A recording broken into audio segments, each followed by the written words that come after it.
میرے دوستوں بزرگوں عزیزوں، کافر اور مسلمان کی زندگی میں فرق صرف ذکر کا ہے۔ کافر کی زندگی 100% غفلت والی ہے، مسلمان کی زندگی 100% ذکر والی ہے۔ ذاکر صرف وہ نہیں جو صبح شام ایک تصویر پڑھ لے، بلکہ صبح سے لے کر شام تک اللہ رب العزت ہم سے محمد صلی اللہ علیہ وسلم کے طریقے پر جو کچھ چاہتے ہیں اس سب کو قولاً عملاً کرنا ذکر ہے، سب کو قول اور عمل کے اعتبار سے کرنا ذکر ہے۔ لوگ سمجھتے ہیں صرف زبان سے اللہ کا ذکر ہوتا ہے، نہیں، بلکہ جتنے بھی افعال ہیں تمام اعضاء کے وہ سب کا سب ذکر ہے۔ جتنے بھی افعال ہیں تمام اعضاء کے سب کا سب ذکر ہے، اس لیے کہ ذاکر حقیقت میں اس شخص کو کہا گیا ہے جس کو دیکھ کر اللہ یاد آ جائے، جس کو دیکھ کر اللہ یاد آ جائے، اس کو ذاکر فرمایا ہے کہ ذاکر حقیقت میں وہ ہے جس کو دیکھ کر اللہ یاد آ جائے۔ اس کے سر سے لے کر پیر تک تمام اعضاء سے اگر وہ حرام سے نظر کو پھیر رہا ہے تو یہ آنکھ کا ذکر ہے، یہ نہیں کہ آدمی زبان سے ذکر کر رہا ہے۔ اگر زبان سے ذکر کر رہا اور آنکھ سے حرام کو دیکھ رہا تو غافل ہے، ذاکر نہیں ہے، کیونکہ زمانے میں لوگوں نے ذکر کو صرف محدود کر دیا ہے تسبیحات میں، حالانکہ ایسا نہیں ہے۔ آنکھ کی پلک تک کا ذکر ہے، آنکھ کی پلک کے جھپکنے تک بھی ذکر ہے۔ آپ جتنی مرتبہ بیت اللہ کی طرف نظر اٹھا کر دیکھیں، اتنی مرتبہ ہر نظر پر جتنی نیکیاں ملنی ہیں ہر نظر پر ملیں گی۔ نامحرم سے نظر پھیر لیں تو یہ آنکھ کا ذکر ہے، کان کو غیبت سے روکیں تو کانوں کا ذکر ہے، زبان کو غیبت سے جھوٹ سے روک کے رکھیں تو یہ زبان کا ذکر ہے۔ صرف زبان سے اللہ کا ذکر کرنا ہی ذکر نہیں، بلکہ اپنی زبان کو حرام سے روک کر رکھنا بھی ذکر ہے۔ تو میں نے عرض کیا کہ مومن کی پوری زندگی ذکر سے گھری ہوئی ہے اور کافر کی پوری زندگی غفلت سے گھری ہوئی ہے۔ کافر غفلت میں ڈوبا ہوا ہے کہ اسے کبھی اللہ کا دھیان نہیں آتا، مومن اللہ کے ذکر میں ڈوبا رہتا ہے کہ اسے اس کے غیر کا دھیان نہیں آتا۔ اس لیے سب سے بہترین طریقہ ذاکر بننے کا کہ صبح سے لے کر شام تک جس موقع کی جو دعا ہے اور جس موقع کا جو ذکر مسنون ہے اس کا اہتمام کر لو، اس کا اہتمام کر لو۔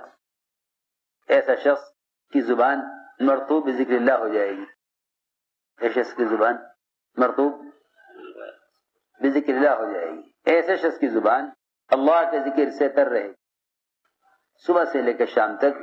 جس وقت کا جو ذکر مسنون ہے، جو ذکر مسنون ہے، اس لیے کہ صرف تحمید، تحلیل، تسبیح، تکبیر تک ذکر محدود نہیں ہے، بلکہ جس وقت کی جو دعا مسنون ہے اس وقت اس دعا کا پڑھنا یہ ذکر ہے۔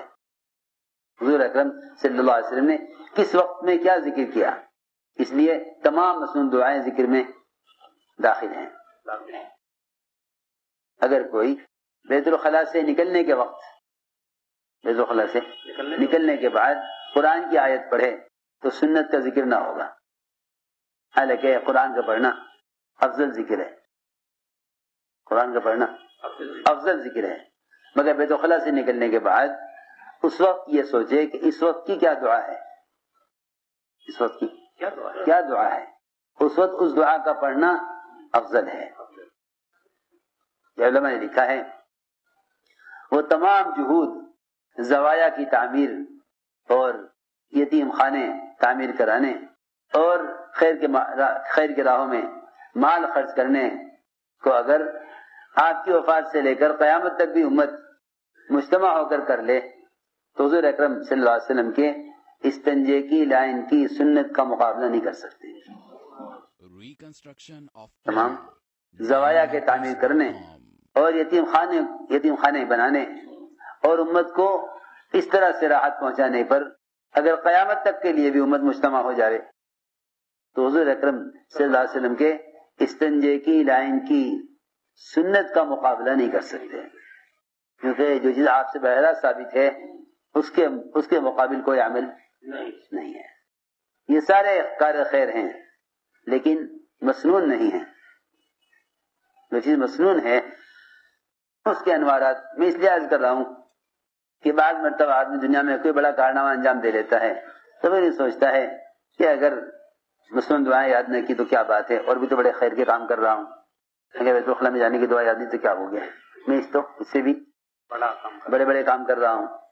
یہ بات یاد رکھو, جو چیز حضور اکرم صلی اللہ علیہ وسلم سے براہ راست ثابت ہے اس کے مقابل اور کوئی عمل نہیں ہے. اس لیے میں نے عرض کیا کہ ذکر یہ بنے گا.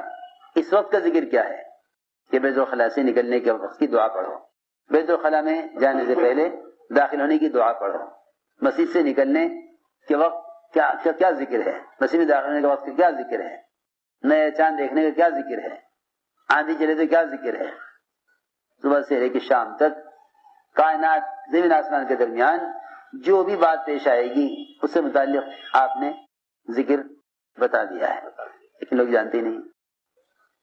میں کیا بتاؤں آپ حضرات کو, امت نے مسنون دعاؤں میں سے صرف اپنی دنیاوی حاجتوں سے متعلق دعائیں چھانٹ لی ہیں, باقی سارا دعاؤں کا ذخیرہ چھوڑ دیا. ان تمام دعاؤں سے ہر لمحہ برکتیں اور خیریں نازل ہوتی, ان سب کو چھوڑ کر صرف اپنی دنیاوی حاجت سے متعلق دعائیں یاد کی ہوئی ہیں. اس میں کوئی شک نہیں کہ جوتے کا تصویر بھی ٹوٹ جاوے تو ہم اللہ سے مانگیں, اس میں کوئی شک نہیں. یہ اس کا مطلب یہ نہیں کہ ہم حضور اکرم صلی اللہ علیہ وسلم کی وہ دعائیں جو مختلف افعال, مختلف اعمال اور آخرت سے متعلق ہیں ان کو بھلا دیں. اس لیے میں نے عرض کیا کہ صبح سے لے کر شام تک جس وقت کا بھی جو ذکر ہے اور جس موقع کا ذکر ہے, بازار میں کیا ذکر ہو, بیت الخلا جا رہے کیا ذکر ہو, ہر موقع کی مسنون دعائیں یاد کرو اور ہر موقع پر اس دعا کو پڑھو. صبح اور شام کے اذکار بیان کرتے ہیں بنو ہاشم کے ایک آزاد کردہ غلام. ان کی والدہ نے ان سے بیان کیا کہ ان کی والدہ حضور اکرم صلی اللہ علیہ وسلم کی صاحبزادیوں میں سے کسی صاحبزادی کی خدمت کیا کرتی تھی. تو انہوں نے اپنی خادمہ سے بیان کیا, کیونکہ پہلے زمانے میں خدمت دینے والوں کو علم دیا جاتا تھا, خدمت کرنے والوں کو علم سکھلایا جاتا تھا. تو آپ کی صاحبزادی نے اپنے خادمہ کو بتلایا کہ حضور اکرم صلی اللہ علیہ وسلم اپنی بیٹی کو سکھلایا کرتے تھے, اے میری بیٹیا صبح کو کہا کر سبحان اللہ بحمدہ ولا قوت الا باللہ ما شاء اللہ کان وما لم یشاء لم یکن اعلم ان اللہ علی کل شیء قدیر وان اللہ قد احاط بكل شیء علما. آپ نے فرمایا کہ جو ایک کلمات صبح کہہ لے گا وہ شام تک ہر قسم کے حادثے سے, ہر قسم کی ناگواری سے محفوظ رہے گا. جو ان کلمات کو شام کو کہہ لے گا وہ صبح تک محفوظ کر دیا جائے گا. ابو درداء رضی اللہ عنہ کلمات کہیں صبح کو, لوگ آ کے کہتے رہے مکان جل گیا, وہ ماننے کو تیار نہ ہو. کبھی کیسے مصیبت آ گئی مکان پہ جب دعا پڑھے ہوئے ہوں. فرمایا کہ جو شخص, ابو درداء فرماتے ہیں کہ جس شخص نے صبح اور شام حسبی اللہ لا الہ الا ہو علیہ توکلت وهو رب العرش العظیم, حسبی اللہ لا الہ الا ہو علیہ توکلت وهو رب العرش العظیم 7 مرتبہ اس نے یہ کلمات کہہ لیے صبح, اللہ رب العزت اس کو ہر ناگواری سے, ہر مشکل کام سے اللہ رب العزت کی کفایت کریں گے. یہ ان کلمات کو سمجھ کر کہہ رہا ہو یا بغیر سمجھے, ان کلمات کو دھیان دے کر کہہ رہا ہو یا بغیر دھیان کے, اللہ رب العزت اس کو اس کے ہر کام میں اور ہر مشکل مسئلے میں اس کی کفایت کریں گے. بازار کا ذکر اور غفلت کے مواقع میں ذکر, غفلت کے مواقع میں ذکر, اصل غفلت کے مواقع میں ذکر کرنا ہے تاکہ غفلت کے مواقع کے اثرات سے محفوظ رہے. لوگ ذکر کر لیتے ہیں تنہائی میں اور گناہوں کے ماحول میں اللہ کو یاد نہیں رکھتے, حالانکہ اصل ذکر ہے غفلت کے مواقع میں ذکر کرنا. وہاں ذکر کیا جاتا ہے دفاع کے لیے, یہاں ذکر کیا جاتا ہے دفاع کے لیے, اور تنہائی میں ذکر کیا جاتا ہے اللہ کے قرب کے لیے. برے ماحول میں اللہ کو یاد رکھو تاکہ اس ماحول کے اثر سے بچو. وہاں مقابلے کے لیے ذکر ہے, وہاں مقابلے کے لیے ذکر ہے, اور یہاں تقرب کے لیے ذکر ہے. اسما کہتے ہیں کہ حضور اکرم صلی اللہ علیہ وسلم نے فرمایا اللہ تعالیٰ کو سب سے زیادہ محبوب سبحۃ الحدیث ہے. کیا ہے؟ سبحۃ الحدیث. اور اللہ کو سب سے زیادہ نفرت تمام اعمال میں تحریف سے ہے. ہم نے عرض کیا رسول اللہ یہ سبحۃ الحدیث کیا ہے؟ سبحۃ الحدیث کیا ہے؟ آپ نے فرمایا کچھ لوگ بیٹھے ہوئے لا یعنی باتیں کر رہے ہوں، دنیا کی باتیں کر رہے ہوں، دنیا کی باتوں میں مشغول ہوں، اور ایک آدمی ان سب سے الگ ہو کر اللہ کی پاکی بیان کرے، تسبیح پڑھے، اللہ کا نام لے، اللہ کا ذکر کرے، یہ اللہ تعالیٰ کو سب سے زیادہ محبوب ہے. یہ نہیں ارے نہیں اس وقت ذکر چھوڑ دو، آ جاؤ ہمارے ساتھ لا یعنی کر لو، ہم اس وقت بات کر رہے ہیں، تم ذکر کرنے بیٹھ گئے. ہاں وہ بتاؤں کیا بات ہے؟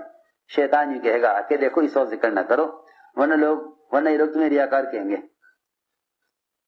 ذکر سے روکنے کے لیے اللہ اکبر، شیطان ذکر سے روکنے کے لیے ریا سے ڈراتا ہے. حالانکہ شیطان کی کیا پڑی کہ وہ کسی کو ریا سے ڈرائے، شیطان تو خود جائے گا اس کے اندر میں ریا داخل ہو. لیکن ذکر سے ہٹانے کے لیے، ذکر سے روکنے کے لیے ریا سے ڈراتا ہے کہ اس وقت ذکر نہ کرو ورنہ لوگ تمہیں ریاکار کہیں گے. وہ آدمی ریاکار نہیں جو دکھانے کے لیے عمل کرے، ریاکار وہ ہے جو لوگوں کو خوش کرنے کے لیے عمل کرے. اس لیے عمل کر رہا ہے ذکر کا تاکہ لوگ میرے عمل سے عمل پر آویں. یہ تو عین دعوت ہے. اس لیے عمل کرو کہ لوگ تمہارے عمل سے عمل پر آئیں، عین دعوت.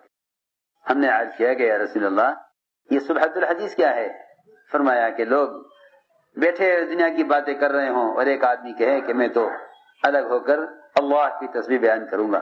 ہم نے عرض کیا یا رسول اللہ تحریف کیا ہے؟ تحریف کیا ہے؟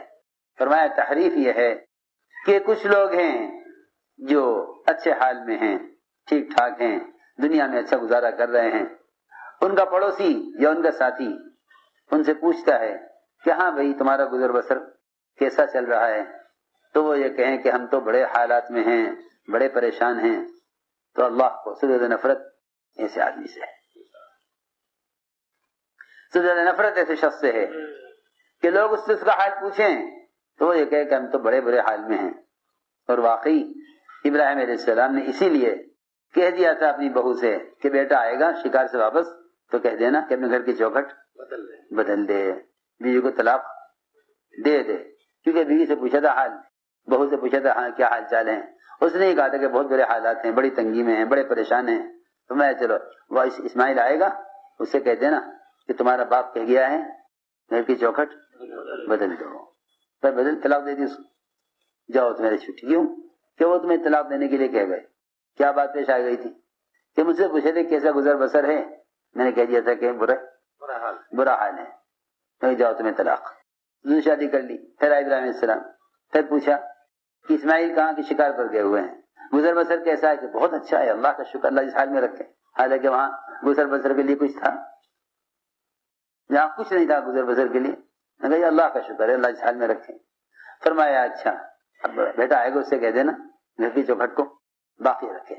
یہ تھی بات کہ پڑوسی پوچھے ہاں بھائی کیسا گزر بسر، تو کہ بھائی بہت برے حال میں ہیں.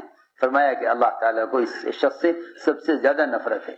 ابو ادریس خولانی کہتے ہیں کہ معاذ رضی اللہ تعالیٰ عنہ نے فرمایا کہ تمہیں اگر ایسے لوگوں کے ساتھ بیٹھنا ہی پڑ جاوے کہ جو دنیا کی باتوں میں مشغول ہیں، تو یہ تم دیکھو کہ وہ غفلت میں ہیں، دنیا کی باتوں میں ہیں، تو تم اپنے رب کی طرف پوری طرح متوجہ ہو جاؤ، اپنے رب کے ذکر میں مشغول ہو جاؤ. اور یہ کہا کرتے تھے صحابہ کہ دعا کی قبولیت کی نشانی یہ ہے کہ جب تم دیکھو کہ لوگ غافل ہیں دنیا کی باتوں میں تو تم اپنے رب کی طرف متوجہ ہو جاؤ. ابو قلابہ کہتے ہیں کہ دو آدمی بازار میں ملے، بازار بڑی غفلت کی جگہ ہے، وہاں سب سے زیادہ ذکر کی ضرورت ہے. تو بازار میں ملاقات ہوئی دو آدمیوں کی. ایک نے کہا دوسرے سے، بازار میں ایک نے کہا دوسرے سے ارے اللہ سے استغفار کریں، اللہ سے استغفار کریں، یہ استغفار کا وقت ہے.